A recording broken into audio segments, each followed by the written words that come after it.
She had a slight cold, nothing more. That's what they told each other all week. They almost convinced themselves. The Bernese Mountain Dog had been part of the family for 3 years. He was 110 pounds, mostly calm, occasionally ridiculous. The kind of dog who fell asleep mid-step and snored through thunderstorms. His name was Huxley. And in 3 years, he had not once been unreasonable around a baby. When Poppy was born, he had sniffed her blanket, gone to his bed, and resumed normal operations. He was, by every measure, exactly the kind of dog you wanted in a house with an infant. Which is why the 8th day after Poppy's first runny nose didn't make sense, Huxley began circling her. Not aggressively, not quickly. Slow, deliberate circles around wherever Poppy was placed.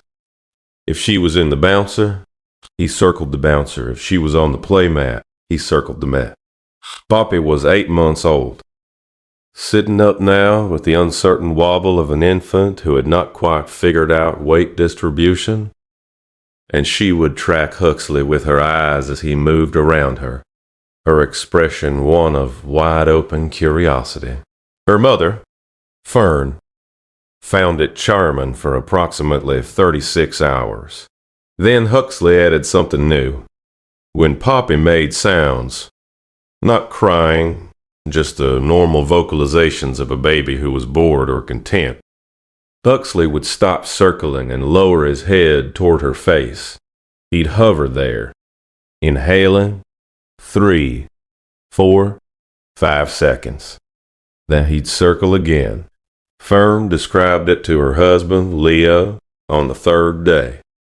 "He's sniffing her constantly," she said, "like he's checking on something."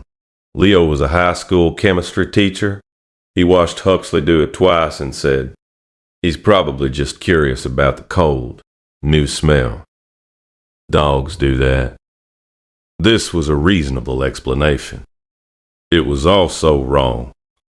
But it fit what they already believed, that Poppy had a cold, that the dog was curious, that everything was ordinary. And so they filed it there and moved on. Poppy's cold was not improving. By day 10, she was eating less. She was sleeping more, which felt like a mercy, until Fern noticed that the sleep looked different, heavier, less restless. The kind of sleep that didn't shift. If you stay for stories about what animals sense before we do, you're in the right place. Subscribe so you don't miss the next one. On the 11th night, Leo put Huxley in the hallway with the baby gate up because Huxley had started lying directly beside the bouncer and Leo had tripped on him twice in the dark. Huxley sat behind the gate and did not make a sound. He did not lie down. He sat at the gate for 2 hours. Fern checked the monitor once. Poppy's chest was moving. Everything was fine. At 2:14 in the morning, Huxley began to whine, low, continuous. Not the sound of a dog who needed outside. A different register entirely. Sustained and building. Fern heard it before she was fully awake. Huxley pressed against it, nose through the mesh, the direction of his attention entirely toward Poppy's room. She went to Poppy. The baby's chest was moving faster than it should have been. Not dramatically, not the visible distress that sends parents to the emergency room. Immediately. The subtle increase that you only notice if you are counting. Fern counted breaths. 52 per minute. The normal range for an infant was 30 to 60, but Poppy had been running at 38. 52 meant something was working harder, and there was a sound, faint, audible only in the room. On exhale, a sound that Fern had never heard before.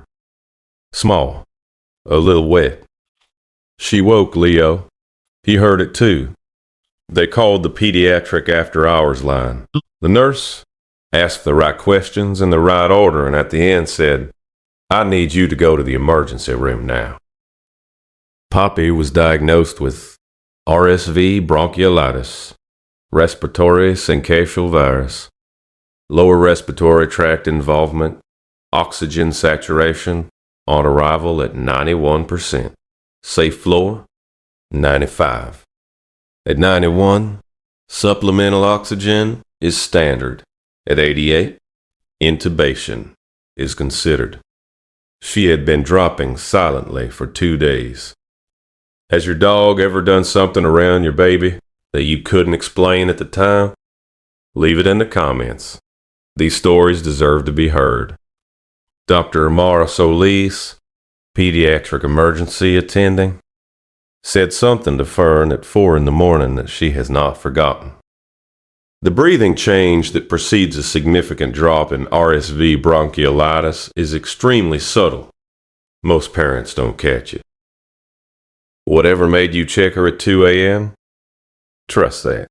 What made her check was a 110-pound Bernese Mountain Dog sitting at a baby gate in the dark, making a sound she had never heard him make before.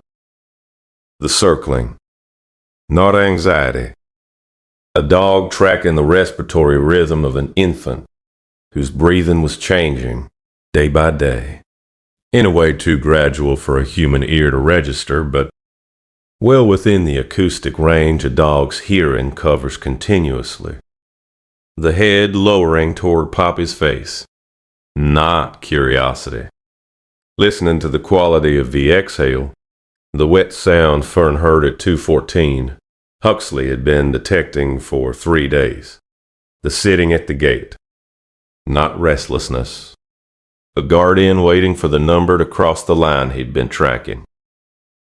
She came home with a clear chest and a slightly offended expression that she maintained for approximately 1 hour before falling asleep on Fern's shoulder. Huxley was on the living room rug when they walked in. He raised his head. He looked at Poppy for a long moment. Then he put his head back down and exhaled and closed his eyes. Every guardian deserves to be recognized, even the ones who do it in silence. Subscribe so you never miss the next one. Next time, a golden retriever who hadn't moved from a crib in 9 hours. The parents assumed he was being loyal. The pediatric nurse assumed otherwise.